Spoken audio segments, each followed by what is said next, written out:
பிரவீன், அமைச்சர் பதவியை செந்தில் பாலாஜி ராஜினாமா செய்த நிலையில் இன்று 2 வழக்குகள் விசாரணைக்கு எடுத்துக் கொள்ளப்பட்டு தற்போது விசாரணை நடைபெற்று வருகிறது. ஒன்று, உயர்நீதிமன்றத்தில் ஜாமீன் அளிக்க கோரிய மனு மீதான விசாரணை.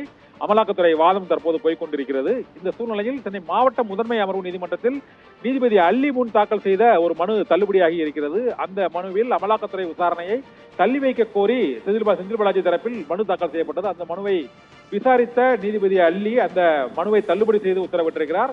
நாளை அவர் இந்த வழக்கு விசாரணைக்காக செந்தில் பாலாஜியை நேரில் ஆஜர்படுத்த வேண்டும் என்றும் நீதிபதி அல்லி உத்தரவிட்டு வழக்கு விசாரணையை வரும் 19ஆம் தேதிக்கு ஒத்தி வைத்திருக்கிறார். சென்னை மாவட்ட முதன்மை அமர்வு நீதிமன்றத்தில் அமலாக்கத்துறை விசாரணையை ஒத்திவைக்க கோரி செந்தில் பாலாஜி தாக்கல் செய்த மனு தள்ளுபடி செய்யப்பட்டிருக்கிறது.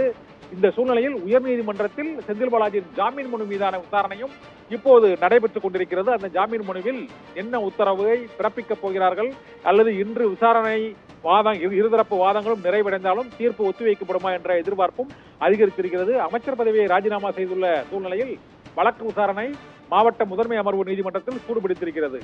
ஜாமீன் மனு விசாரணையும் இருதரப்பு வாதங்களையும் கேட்டு ஒரு முக்கியமான உத்தரவை பிறப்பிக்க வேண்டிய கட்டத்திற்கு நீதிமன்றம் தற்போது தள்ளப்பட்டிருக்கிறது. இந்த சூழ்நிலையில் இப்போது மாவட்ட முதன்மை அமர்வு நீதிமன்றம் நாளை செந்தில் பாலாஜியை நேரில் விசாரணைக்கு நீதிமன்றத்தில் ஆஜராக வேண்டும் என்று நீதிபதி அல்லி உத்தரவு பிறப்பித்திருக்கிறார். உயர் நீதிமன்றத்தில் அமலாக்கத்துறையின் வாதம் செந்தில் பாலாஜிக்கு ஜாமீன் வழங்கக்கூடாது என்று வாதம் போய்கொண்டிருக்கிறது. இன்னும் சற்று நேரத்தில் உயர்நீதிமன்றத்தின் உத்தரவும் வரக்கூடும் என எதிர்பார்க்கப்படுகிறது. பிரவீன்.